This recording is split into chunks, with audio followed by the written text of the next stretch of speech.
It should really concern you. It concerns me. That's why I'm doing the video about it, because I think you guys need to be aware. It could start with the penny, and you may be saying to yourself, the penny is small, but next could be the dime and the quarter, and ultimately the dollar, right? We get rid of the penny, no big deal. But if we get rid of the dollar, we're in trouble. Now, guys, this has sort of flown under the radar, but it may be more significant than a lot of us realize. You know that little coin that we all grew up with called the penny?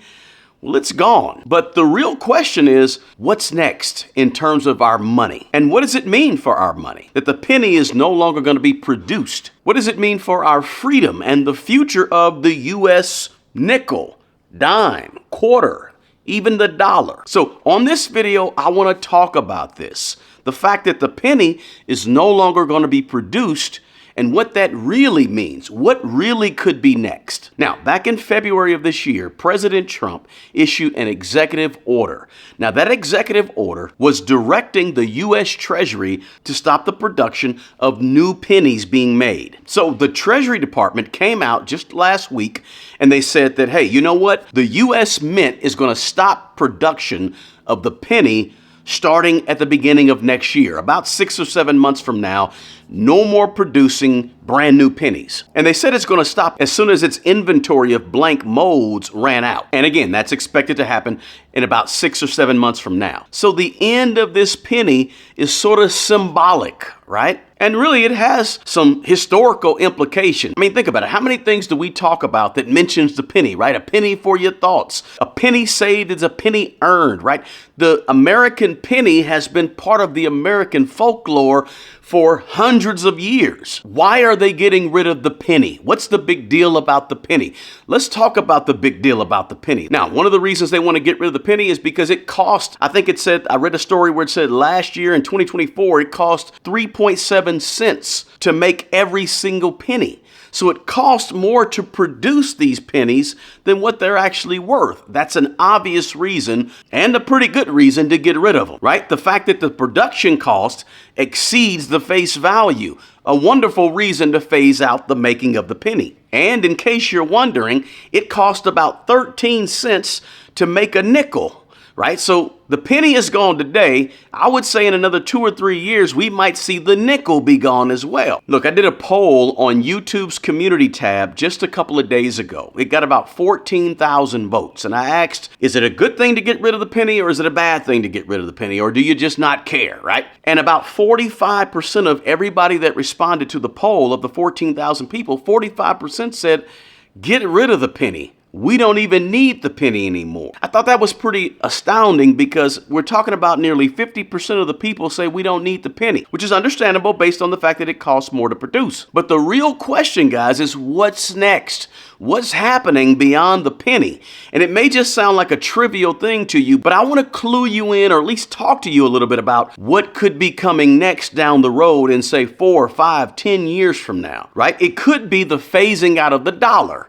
Now, you might have heard some of this talk about what they call digital currencies. Now, what is a digital dollar? So it's something called central bank digital currencies or CBDCs. These are essentially a digital dollar. Right? It's a digital form of a country's currency. Our currency in America is the dollar. So a central bank digital currency for us in America would just be a digital form of the dollar, right? The dollar is our fiat currency. Now, when you think about like PayPal or Zelle or Cash App, those are basically digital payment platforms. A little bit different than a digital currency. Now, a digital currency is probably something that's going to be ran by, say, the Federal Reserve, and it won't be the same as PayPal. The CBDC, or central bank digital currency, would be a new form of digital money, and it would be issued by the government, the U.S. government. Now, you may be saying, well, why are you talking about digital currency just because they're phasing out the penny?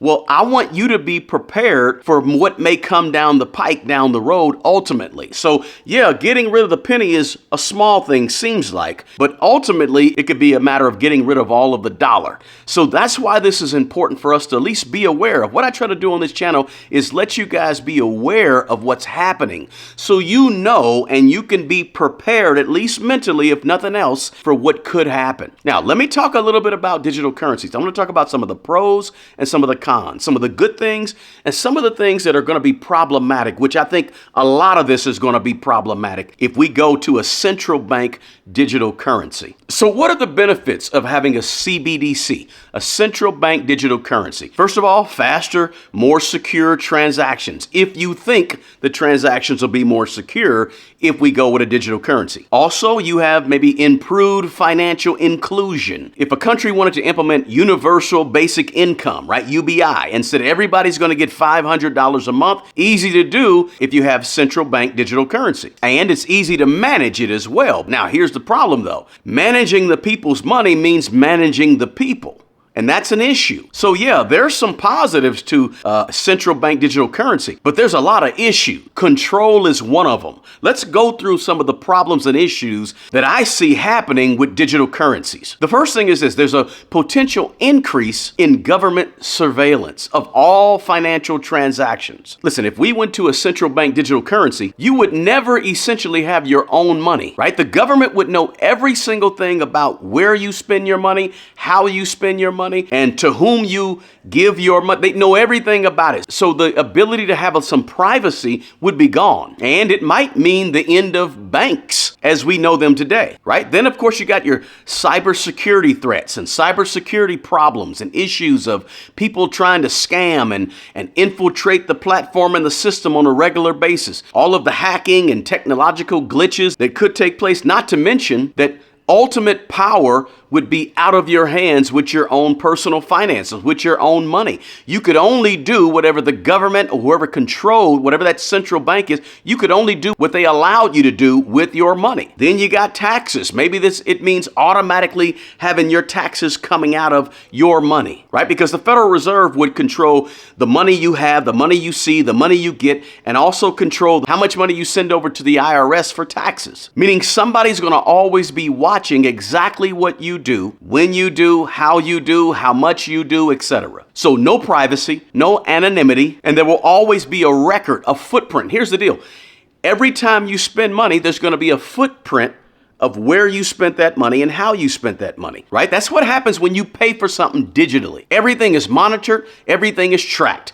That's a problem. Your personal information is compromised. Hackers would have a field day getting your information. Not to mention, you talk about the possibility of government-imposed restrictions on spending or government-imposed restrictions on the amount of money you could save. Now, you may be thinking, well, that's far-fetched, and he's thinking way outside, but you just never know, because the ability to control you by controlling your money is there when you're talking about central bank digital currencies, right? Because now a bank says what you can spend, what you can't spend, what you can have, what you don't have. And what about the fact that maybe there's some political implications as well? Because maybe a government says that if you believe and think a certain way, now all of a sudden we're going to make it difficult for you to get money or for you to have money or do things with money because now we control your money.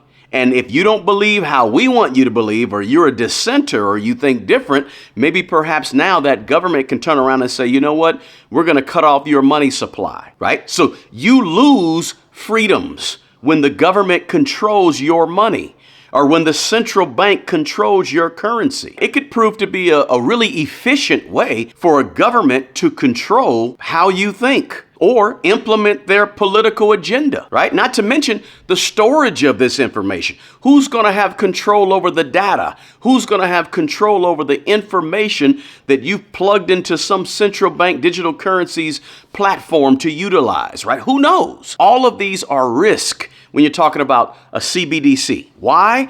Because we're losing our freedoms and now the control goes to somebody else. And it could start with the penny. And you may be saying to yourself, the penny is small, but next could be the dime and the quarter and ultimately the dollar, right? If you get used to no pennies, you get used to no nickels and you get used to no quarters, right? What does this all look like? Giving the Federal Reserve and the federal government too much power could be a problem. A big problem. And it should really concern you. It concerns me. That's why I'm doing the video about it, because I think you guys need to be aware of what could go on or what could take place. Yeah, the penny is small, right? We get rid of the penny, no big deal. But if we get rid of the dollar, we're in trouble. There's other countries that have already experimented with the idea of a central bank digital currency. So just be aware. Could be 5 years down the road, could be 20 or 30 years down the road, but it could be in our lifetime. So what should you do?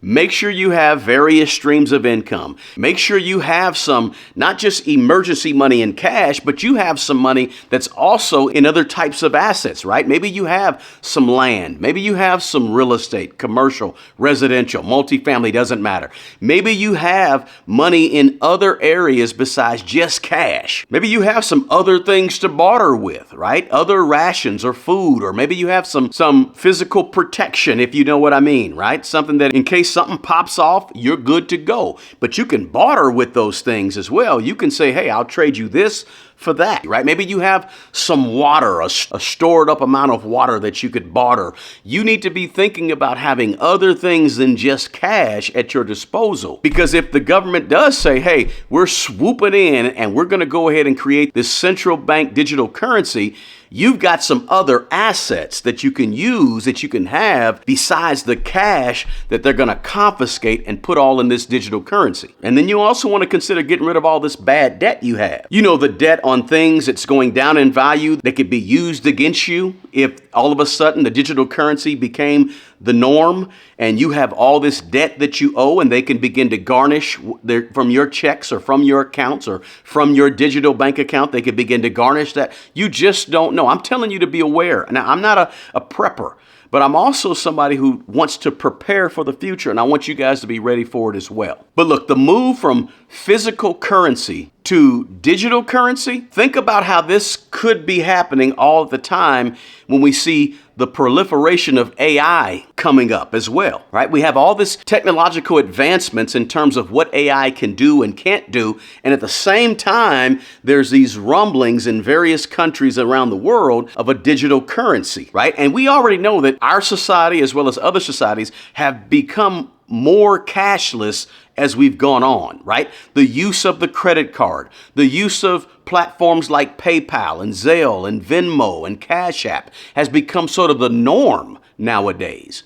That trend is only going to continue. So look, stay encouraged, stay aware, and most of all, stay informed. It's pennies today. It could be nickels tomorrow, dimes next year, and quarters in 5 years, and the dollar in 10 years. We just don't know. Hey guys, if you got value out of this video, do me a favor and smash the like button below. Share this video with someone who you think could use the information, and drop a comment. Let me know, what is your thought process on getting rid of the penny? What do you think about central bank digital currencies? Good or bad? Let me know in the comments below. Hey guys, the best person who's going to take care of the old you is the young you. Guys, do me a favor, take good care of yourself and take care of other people. Now, I know a lot of people that watch this channel are just getting into investing, maybe in your first 2 or 3 or 4 years of investing. So I've personally been using the app called Moomoo, and I wanted to introduce it to you guys on this channel. And this video is sponsored by Moomoo. It's a super easy and user-friendly investing app. But at the same time, Moomoo still gives you all of those pro tools. So you got your live market data, you've got your updated investing and market news, and you've got your easy-to-use charts as well on Moomoo. Now, the best part of using Moomoo is that new users can get up to 60 free stocks when you open up an account and you make a qualifying deposit. Now, that's actually why I tried it out. Now, I tried it out. I like it. It has a user-friendly interface, easy to understand platform, and therefore, I wanted to introduce it to you. If you're interested in learning more about Moomoo, do me a favor, click on the first link in the description box below and sign up and get your free stocks today. And let me know if you have any questions. Until the next video, peace.